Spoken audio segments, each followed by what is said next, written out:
Please make sure your phones are off. And if you wish to take photos, make sure that there's no flash to disrupt. Thank you. I'm sorry. Okay. Hello, my name is Jasmine Hughley, and my performance is entitled Black, White, and Blue, Vivian Thomas Exploring the Cure for the Blue Baby Syndrome. You must be new here. Men like us don't speak to white person unless it's spoken to. Understood? Gonna kind of a lot of white folks treat you funny here, but if you just stick to doing your job, you'll be just fine. Go on now, boy. I'm Vivian, by the way. Vivian Thomas. I've been working here at the Vanderbilt University lab for a few weeks now. I'm the laboratory assistant for Dr. Alfred Blaylock, but to be honest, that's just a bunch of fancy words to say janitor. All I do is take care of those research dogs he's doing his experiments on, sweep a little, and straighten out that lab equipment. Have to remember not to break a glass beaker or knock over one of them Brunson brothers. It's not all bad, though. One of Dr. Blaylock's friends, this real nice white man, Dr. Beard, is teaching me chemistry in his downtime. Saw me reading one of these books after hours and offered to teach me a little bit more. It's real kind of him since I planned to be a physician. Had it all mapped out. Just graduated from Pearl High School in 1929. Top of my class. Was about to go to this real fancy college in Tennessee.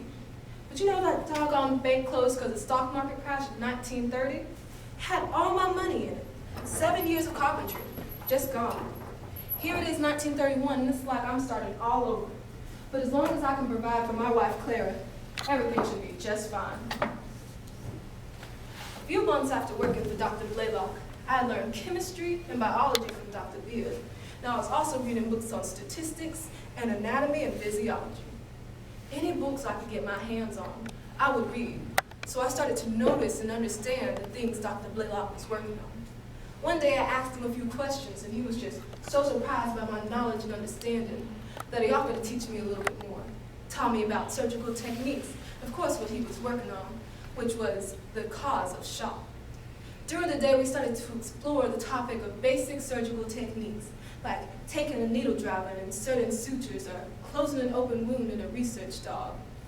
I was also learning from hours and hours of researching about the dogs, their hearts and their different organs, their veins, their vessels, their arteries, how they interact with each other inside the dog's body. This was medical school for me. We started to exchange different ideas on how shock was caused, and in a matter of months we had the answer. A few years later, Dr. Blaylock got offered a position in Maryland at Johns Hopkins Sanitarian Lab as chief of surgery. As a black man with no formal doctorate degree, I wasn't expecting him to offer me to join. But to my surprise, he insisted I went because of my surgical training and my knowledge in the medical field. So I went. In 1941, we got here, and Helen Taussig asked Dr. Blaylock to look into something called the Blue Baby Syndrome. Dr. Helen Taussig is one of the first pediatric cardiologists to be a woman at Johns Hopkins. She said she started to notice more and more of the Blue Baby Syndrome at Johns Hopkins. The babies would have a light tint of blue to their skin. They couldn't breathe as well as they were supposed to, and they weren't growing up as fast as expected. Thousands of blue babies all over the world, but no doctor had dared to explore the possibilities of a cure to this syndrome. But Helen Taussig was willing and ready. She already knew the cause. There wasn't enough blood flow, oxygenated blood flow, through the pulmonary artery. She also knew somewhat of a cure.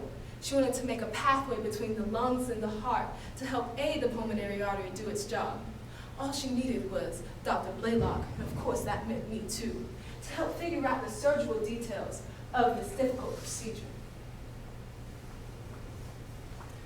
Hello, I'm Dr. Alfred Blaylock, the chief of surgery here at Johns Hopkins Sanitarian Lab.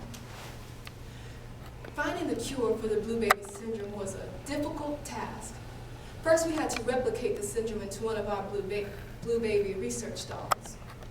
Of course, I was busy with my chief of surgery duties, so I had my assistant, Vivian Thomas, do most of the work. He must have done the surgery 50 times over, but we still weren't getting anywhere. One day, I came into the lab and I asked Vivian to put a shunt on the pulmonary artery instead of the clamp he was using. The clamp was just not blocking the pulmonary artery like the real Blue Baby Syndrome did. So the next day he tried the shunt, and of course my idea worked. We had successfully put the Blue Baby Syndrome into the research dogs. Its gums and tongue turned blue, indicating it had contracted the blue baby syndrome. So the next step to finding the cure was to find an artery that could bring oxygenated blood into the body and also could be attached to the superior bronchial artery. So we got to working on that, and Vivian started to make his own tools. He designed them and then made them by hand. See, the tools we needed were not made yet. This was a new frontier we were exploring, and all the tools, the books, the guides, the advice, nothing was there. So we made these tools and I had them manufactured. It was pretty hard considering most of the scrap metal that was needed was going to the World War II efforts. But we got it done. And in a matter of a year, we had the cure for the blue baby syndrome. Now I am responsible for performing this procedure on baby Eileen Saxon, one of our blue babies in most need of the blue baby cure. To be honest, I've only performed this surgery maybe all the way through once. But I'm pretty sure with my surgical abilities, I will be able to perform this procedure without a hitch. As a woman, I guess I shouldn't be saying these things, but have you seen this Time magazine? There's a whole article about the Blaylock Taussig operation. But my husband, Vivian, has been working with Dr. Blaylock and Dr. Taussig for years now, trying to cure this blue baby syndrome. Day in and day out, Vivian was working on putting that blue baby into one of them research dogs. Some nights he wouldn't come home until late, 11 o'clock, too late to help me put away the babies. You know Dr. Blaylock wouldn't even start the operation without Vivian in the room. That operation, the first one, and anyone after that, Vivian was in the room, standing by his right shoulder, whispering directions to him. This whole Blaylock Taussig operation wouldn't have happened without Vivian. But where's his name in this Time magazine or the Johns Hopkins Medicine magazine or even American Weekly newspaper? It's just a shame. You know, I should say that Dr. Blaylock and Dr. Taussig aren't bad people. They were friends with Vivian. They respect him. But this town, this whole country ain't ready for a smart colored man to do something like this. We just now integrated them schools because that good man Earl Warren went in the Brown versus Board of Education trial. But you know, Johns Hopkins is still segregated. They work on the same dogs, but Vivian and Dr. Blaylock have to go to separate bathrooms. It just ain't fair. You know, Dr. Blaylock and Dr. Taussig have these fancy parties with all their high-minded friends, while my Vivian has to serve as a busboy. Yes, he does. He has to pick up odd jobs just to pay the bills, just to keep these lights on, since the hospital ain't paying him right. But let me tell you about the most recent party they had.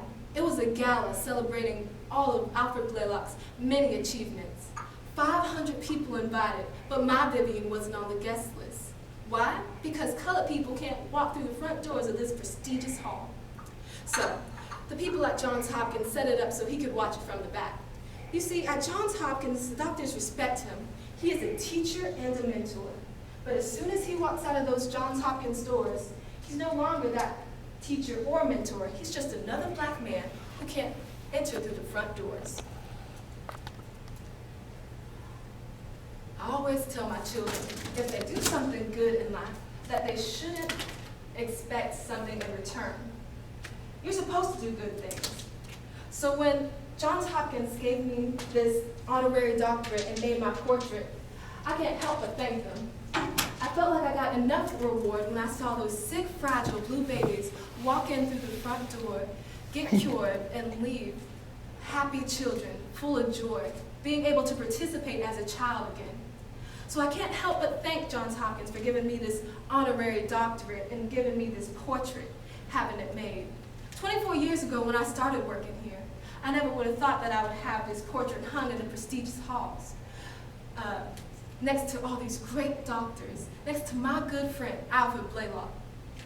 And though he isn't here today because he died a few months back, I know he would have been just as happy as I am in this moment for me. So I just want to thank my awesome children, my beautiful wife, Clara, my great friend, Helen Taussig, and all of you at Johns Hopkins.